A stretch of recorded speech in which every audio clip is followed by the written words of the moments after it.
Welcome back to Switzer. The Telstra Business Awards are arguably one of the most sought-after prizes in Australian business. And tonight we're joined by two recent winners to investigate the common characteristics of award-winning businesses.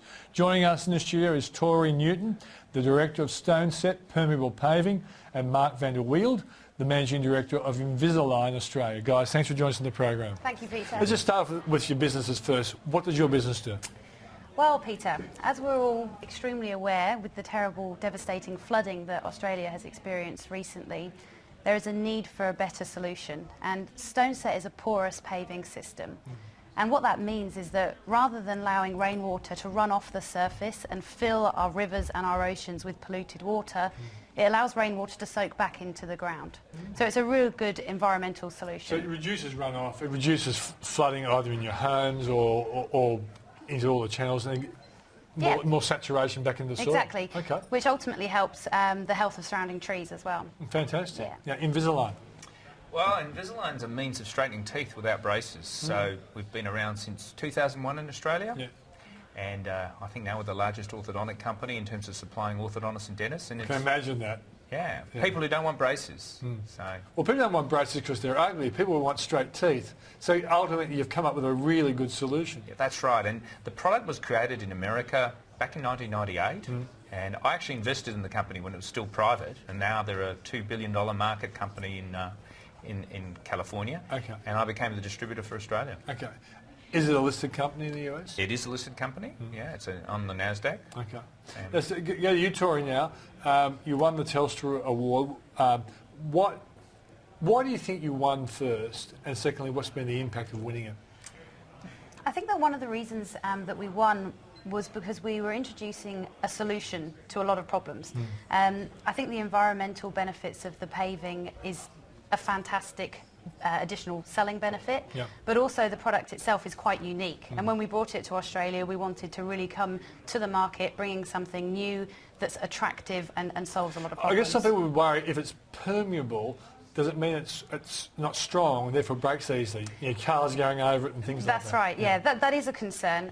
Something that we overcome by offering a full 10-year guarantee with the material. Yeah. So with that, you know you're going to get a hard-wearing surface. It's hard-wearing as concrete, but it looks even better and it's environmentally And is beneficial. it laid like concrete or it comes in actual tile? No, it's a seamless finish like concrete. So there's no gaps for weeds to come through. It's very low maintenance.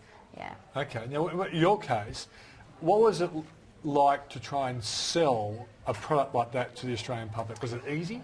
I don't come from the orthodontic industry, so I have a media background, and I think coming at it as an outsider was a real strength because you think laterally and you don't do it the old way.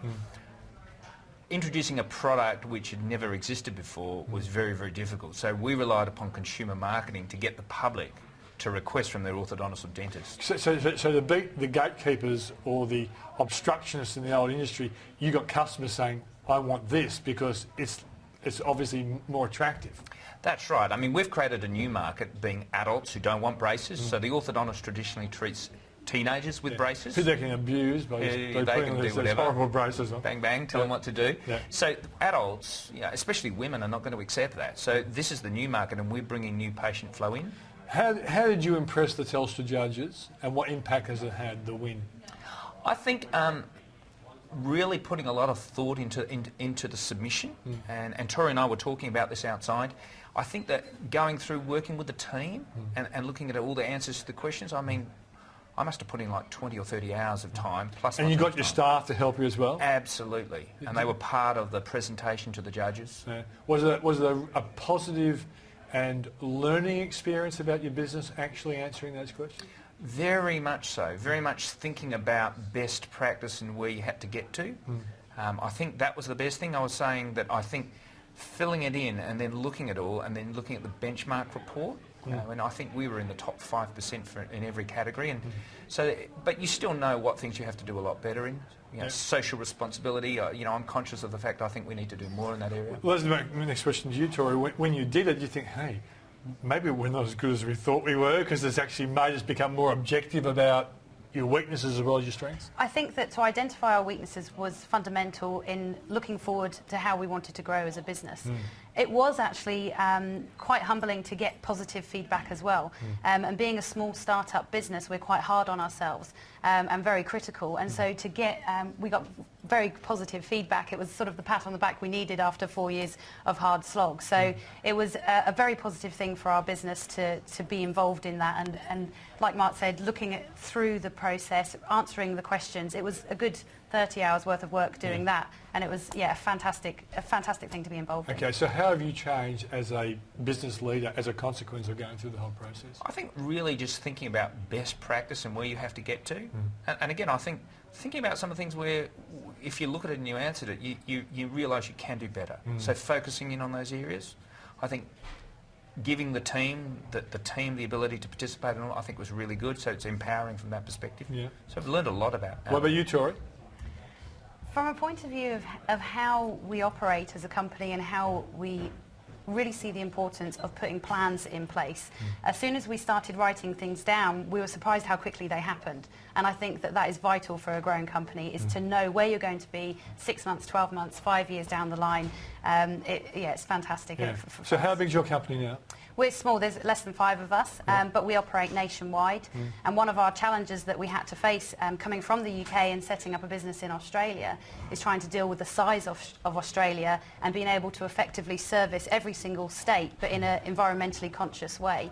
And one of the ways that we actually managed to do that was by sourcing locally sourced materials. So even though we do work in Tasmania and in Perth, we use stone that's sourced locally, and we do the installations through a network of installers. So you fly in the people who are going to do it? No, we use locally sourced installers as well. We go and train them so they know what to do. So we've worked in the Northern Territory, but using local labour. So it's going to be a big challenge in growing this business, but once it's in place, you'll have an army of potential permeable pavers. Yeah, exactly right. What about you, Mark?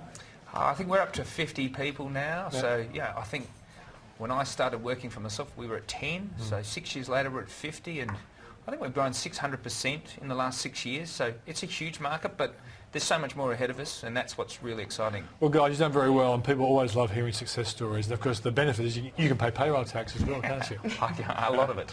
A lot of it. Thanks for joining us, guys. Thank you, Vito. Thank you.